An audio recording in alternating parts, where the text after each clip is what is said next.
নমস্কার, আপনারা দেখছেন মহিষাগ্নি টিভি বাংলা। বিশেষ বিশেষ খবর এই মুহূর্তে।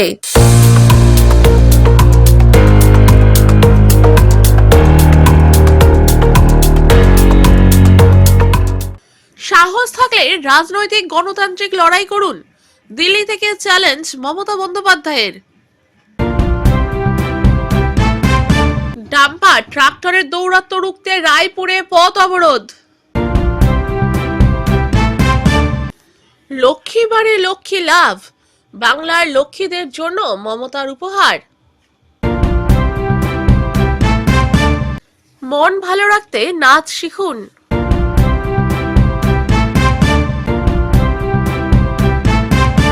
সাহস থাকলে রাজনৈতিক এবং গণতান্ত্রিকভাবে লড়াই করুন, দিল্লির চাণক্যপুরীর সাংবাদিক সম্মেলনের থেকে নির্বাচন কমিশন ও বিজেপিকে একসঙ্গে চ্যালেঞ্জ ছোড়েন তৃণমূল সভানেত্রী তথা মুখ্যমন্ত্রী মমতা বন্দ্যোপাধ্যায়। এসআইআরে ক্ষতিগ্রস্তদের পরিজনদের নিয়ে মঙ্গলবার সাংবাদিক বৈঠক করেন। সঙ্গে তৃণমূলের সর্বভারতীয় সাধারণ সম্পাদক অভিষেক বন্দ্যোপাধ্যায়। সেখানেই বাংলায় এসআইআর এর নামে হেনস্থার প্রতিবাদে তীব্র ক্ষোভ প্রকাশ করেন মমতা বন্দ্যোপাধ্যায়। এই দিন সাংবাদিক সম্মেলনেও কালো পোশাক পরে বসেন ক্ষতিগ্রস্তদের পরিজনেরা। তাদের সঙ্গে নিয়েই সাংবাদিক বৈঠক করেন মমতা বন্দ্যোপাধ্যায় এবং অভিষেক। বলেন, এসআইআর এর নামে যেভাবে হয়রান করা হচ্ছে তাতে মানুষ কোথায় যাবে, কোথায় বলবে? বারবার চিঠি দিয়েও উত্তর পাইনি। 6টি চিঠি দিয়েছি, কোনো জবাব দেওয়া হয়নি। সুপ্রিম কোর্টের নির্দেশও এরা মানছে না, তাই কমিশনের সঙ্গে দেখা করতে এসেছিলাম। এখানে দিল্লি পুলিশ নিয়ে হেনস্থা করা হলো। এসআইআর ইস্যুতে কমিশন বিজেপিকে এক বন্ধনীতে রেখে আক্রমণ করেন মুখ্যমন্ত্রী। তার অভিযোগ, এসআইআর অপব্যবহার করছে কমিশন। কোর্টের নির্দেশও মানছেন না মাইক্রো অবজারভাররা। লজিক্যাল ডিসক্রিপেন্সি নামে জীবিত লোককেও মৃত বানিয়ে দিচ্ছে। বহু যোগ্য মানুষের নাম বাদ দিয়ে দেওয়া হচ্ছে। উপস্থিত এমন তালিকায় মৃতদের তালিকায় থাকা মানুষদের উপস্থিতিও করেন তিনি। তৃণমূল সুপ্রিমোর কথায় 2 বছরের কাজ কেন 2 মাসে করা হবে? কেন মানুষকে হয়রানি করা হবে? যারা মারা গেলেন তার দায় কে নেবে? সোমবার বঙ্গভবনে তল্লাশির নামে দিল্লি পুলিশের হেনস্থা নিয়েও এদিন সাংবাদিক বৈঠকে বিস্তারিত জানান মুখ্যমন্ত্রী। তার কথার সমর্থন করেন ক্ষতিগ্রস্ত পরিবারের সদস্যরাও। অভিযোগ, সোমবার সকাল থেকেই বঙ্গভবনের সামনে দিল্লি পুলিশের অস্বাভাবিক তৎপরতা নজরে আসে। পুলিশ দিয়ে বঙ্গভবন কার্যত ঘিরে ফেলা হয়। ভিতরেও তল্লাশি চালানো হয় বলেও অভিযোগ করেন। ডাম্পার ট্রাক্টরের দৌরাত্ম্য রুখতে রায়পুরে পথ অবরোধ। উত্তর দিনাজপুর জেলার রায়গঞ্জের রায়পুর এলাকায় বুধবার সকাল থেকেই উত্তেজনা ছড়ায়। ডাম্পার ও ট্রাক্টর লাগাতার দৌরাত্ম্য রুখতে পথ অবরোধে নামেন এলাকাবাসীরা।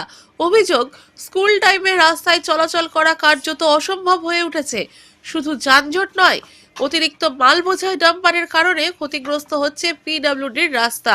বুধবার সকাল থেকেই রায়গঞ্জের রায়পুর এলাকায় এই চিত্র। অভিযোগ, বেশ কয়েক মাস ধরেই এই রাস্তা দিয়ে অবাধে চলছে বড় বড় মাল বোঝাই গাড়ি।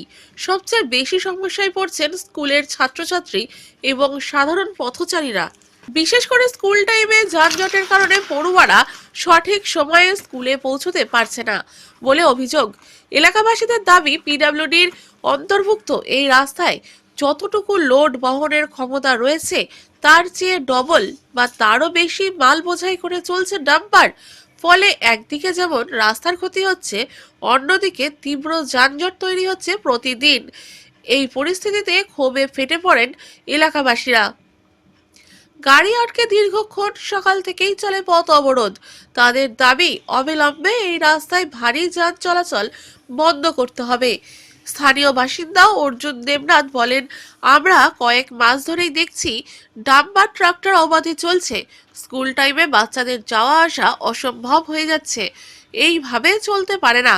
বিশিষ্ট সমাজসেবী অচিন্ত দেব বলেন, পিডব্লিউডি রাস্তা, কিন্তু নিয়ম না মেনে অতিরিক্ত লোড নিয়ে ডাম্পার চলছে। রাস্তাও নষ্ট হচ্ছে, মানুষের জীবনও ঝুঁকিতে। এলাকাবাসীরা জানিয়েছেন, খুব শীঘ্রই বিষয়টি লিখিতভাবে ঊর্ধ্বতন কর্তৃপক্ষের কাছে জানানো হবে এবং দ্রুত সমাধান না হলে আগামী দিনে বৃহত্তর আন্দোলনের হুঁশিয়ারিও দিয়েছেন তারা।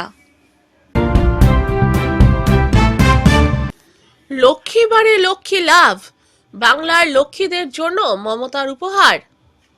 বৃহস্পতিবার পেশ হলো রাজ্য সরকারের অন্তর্বর্তী বাজেট। এই বাজেটেই বাংলার মহিলাদের জন্য সুখবর নিয়ে এলো মমতা সরকার।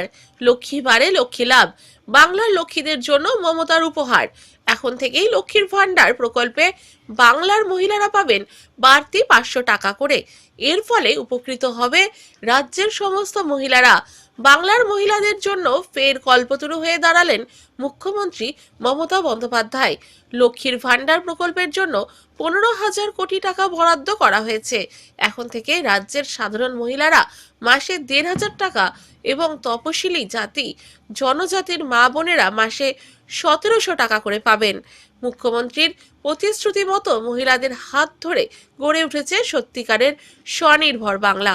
এই দিনের বাজেট ঘোষণার ফলে খুশির হাওয়া মহিলাদের মধ্যে। মন ভালো রাখতে নাচ শিখুন। তাল লয় ছন্দের মেলবন্ধনে আবদ্ধ যার জীবন, তার জীবিকা নির্বাহের পথ তো নৃত্যের ঝংকারেই বেজে উঠবেই। বাড়িতেই ছিল সাংস্কৃতিক পরিবেশ। নৃত্যশিল্পী মহুয়া ছোট থেকেই নৃত্যশৈলীতে পটু। মাত্র 2.5 বছরেই মঞ্চে বাজিমাত। তারপর নৃত্যগুরু দীপা চৌধুরীর কাছে কত্থক নৃত্যের তালিম নিয়ে নিয়ম অনুযায়ী লেগে থেকে একগুঁয়ে জেদ নিয়ে শেষ পর্যন্ত আজ এক সফল নৃত্যগুরু অধিকারী হয়েছেন ও নৃত্য পরিবেশন করে চলেছেন দক্ষতার সাথে। দক্ষিণ কলকাতায় স্টেপ সিং ডান্স হাব এর নামকরণে মহুয়া কামদার চক্রবর্তী এক নৃত্য প্রতিষ্ঠান করে সুনামের সঙ্গে দর্শকের সামনে পরিবেশন করছেন ঝড়, ঋতুরঙ্গ, ঘুঙুর এবং কন্যাদানের মতো একের পর এক নৃত্যানুষ্ঠান। প্রায় 784টি নাচের শো করেছেন রাজ্যে ও রাজ্যের বাইরের বিভিন্ন মঞ্চে প্রায় 5,500-এর উপর নৃত্য শিক্ষার্থীদের উপস্থাপনায়। নতুন বছর রবি অর্থাৎ সূর্যের বছর, সেই ভাবনাকেই কাজে লাগিয়ে মহুয়া তৈরি করেছেন রুদ্রাভিষেক শীর্ষক একটি নৃত্যনাট্য, যেখানে তাপ, তেজ, উগ্র পৃথিবীর পাশাপাশি প্রতিবাদী অথচ শান্তিকামী নারী ক্ষমতায়নের কথা বলা হয়েছে। ইতিমধ্যেই মহুয়া বঙ্গ আইকন, বঙ্গ নারী সম্মান, বঙ্গ প্রমীলা সম্মান সহ প্রায় 50টি পুরস্কারে ভূষিত হয়েছেন। কোরিওগ্রাফির জন্য আগামী বেশ কয়েকটি ছবির জন্য বাংলা ও মুম্বাই ফিল্ম ইন্ডাস্ট্রিতে ডাক পড়েছে মহুয়ার।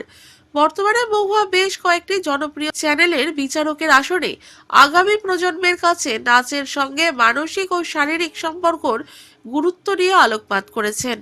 সারা সপ্তাহের খবরের জন্য সংগ্রহ করুন বাংলা সাপ্তাহিক মহিষাগ্নি পত্রিকা। ই পেপার বা ওয়েবসাইটের জন্য লগ ইন করুন www.mohisagnipotrika.com। এছাড়াও ইউটিউব এবং ফেসবুক থেকে চ্যানেলটি দেখলে অবশ্যই সাবস্ক্রাইব করে সঙ্গে থাকুন।